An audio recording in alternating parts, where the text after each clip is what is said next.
El ex jefe de la inteligencia venezolana, cómplice durante años de la organización criminal chavista Hugo El Pollo Carvajal, conocerá su sentencia el próximo 16 de abril en un tribunal federal de Nueva York en uno de los casos más emblemáticos contra el círculo de poder corrupto del chavismo en Estados Unidos. La decisión se da mientras el exdictador venezolano Nicolás Maduro, detenido por la Fuerza de Élite Delta del Pentágono, permanece arrestado en una cárcel de Brooklyn enfrentando cargos similares de narcoterrorismo. Enfrenta algunos de los cargos más graves del Código Penal. La audiencia de Carvajal estaba prevista inicialmente para esta semana, pero fue aplazada debido al cierre del Tribunal del Distrito Sur de la Gran Manzana por una tormenta invernal que afectó el noroeste del país. A sus 65 años se declaró culpable en junio de los cargos de conspiración para narcoterrorismo, importación de cocaína y posesión y conspiración para el uso de armas de fuego. Reconocía así su papel criminal dentro de la organización narcoterrorista encabezada, según Estados Unidos y según el propio Carvajal, por Nicolás Maduro. Por estos delitos se enfrenta una posible cadena perpetua, la pena máxima contemplada por la legislación americana. El Pollo fue director de inteligencia militar entre 2004 y 2011 y nuevamente entre 2013 y 2014. Posteriormente se desempeñó como diputado oficialista entre 2016 y 2019. Su testimonio ha sido clave para la imputación de Nicolás Maduro, su orden de captura y la posterior detención. Hugo Carvajal dio detalles sobre el papel del dictador como presunto cabecilla del cartel de los soles. Y mientras Nicolás Maduro espera juicio en una cárcel de Brooklyn, en Nueva York, la del Distrito Sur, Suiza congeló casi 900 millones de dólares vinculados al dictador venezolano. La decisión administrativa busca blindar estos recursos ante posibles maniobras de ocultamiento en un contexto donde el exjefe del régimen está bajo custodia federal en Estados Unidos tras su captura a principios de enero. 900 millones de dólares ilícitos, ilegales, vinculados a Maduro. Pues bien, miren lo que decía hace días su hijo, que su padre no pertenece a ninguna élite económica. No tenemos recursos económicos. Somos hijos de un obrero, de trabajadores, de gente de clase media, profesionales, que se levantaban todos los días a trabajar. Mi abuelo, un economista de la Universidad Central, graduado con honores, y de ahí viene mi papá y mis tías, y mi abuela, una ama de casa, también trabajadora, y de ahí levantaron esta familia. ¿Y quién fue mi papá? ¿Quién es mi papá? Mi papá es un obrero más. Entre tanto, el general Francis Donovan, comandante del Comando Sur, expresó que espera regresar pronto a Venezuela para liderar los esfuerzos de su mando en torno al plan de 3 fases propuesto por la Casa Blanca, orientado en la estabilización, recuperación económica y transición democrática del país.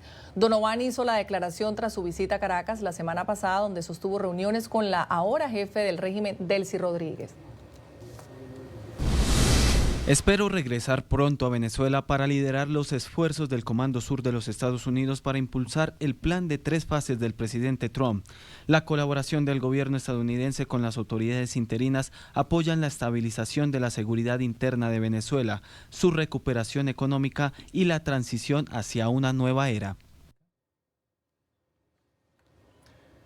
El activista venezolano Vilca Fernández, expreso político y sobreviviente de torturas en los calabozos del Helicoide en Caracas, sobreviviente de la represión del régimen, presentó una demanda ante el Departamento de Justicia de Estados Unidos pidiendo que agreguen cargos de tortura contra Nicolás Maduro.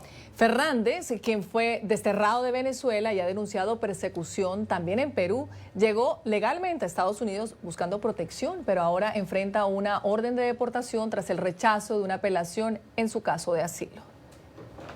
No tengo miedo de estar en un centro de reclusión de migrantes. Lo que temo es perder mi vida si soy deportado. El activista venezolano Vilca Fernández enfrenta una orden de deportación en Estados Unidos tras la terminación administrativa de su solicitud de asilo presentada en septiembre de 2022 y la activación de su traslado a un tercer país. Delcy Rodríguez da la orden de mi destierro, y cuando da la orden de mi destierro dice que si vuelvo a pisar el país, seré encerrado de por vida y no volveré a ver la luz del día. Fernández pasó casi 3 años detenido y bajo tortura en el Helicoide, en Caracas. Asegura que no emigró por decisión propia, sino que fue desterrado tras persecución política. Fue enviado a Perú, donde, según relata, también fue seguido por funcionarios del SEBIN. Yo no migré a los Estados Unidos, eso es importante que se sepa y se entienda.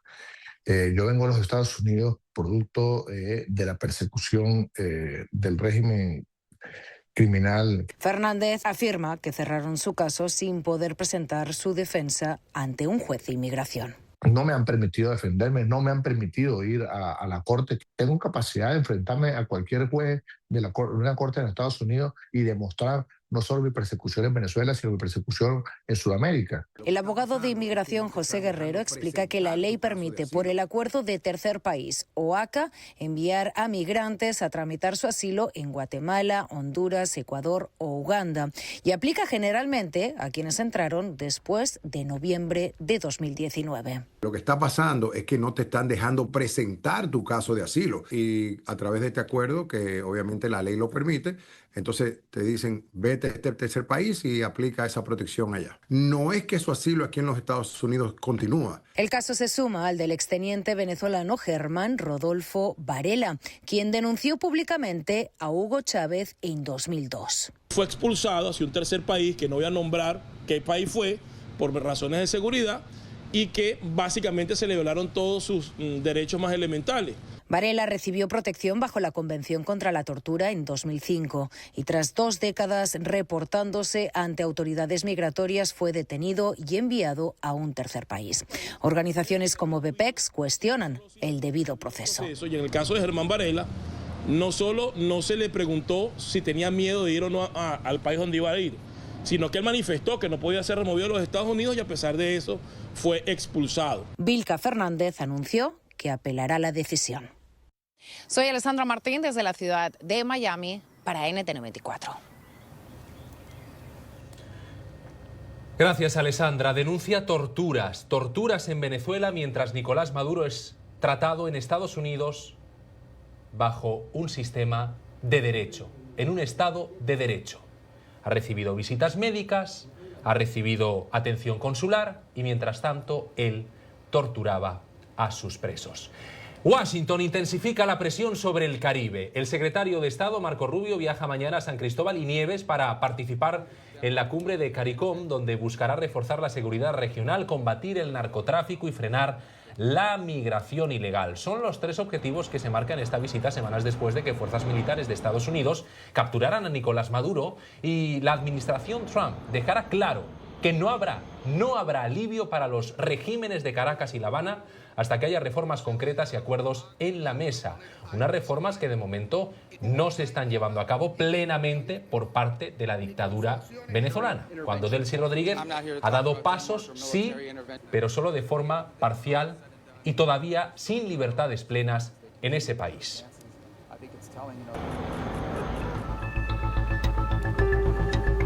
Queremos mostrarles cuál es el punto exacto que visitará Marco Rubio mañana. San Cristóbal y Nieves se encuentra a 833 kilómetros de distancia de Cuba y aproximadamente a 1.900 kilómetros de Venezuela.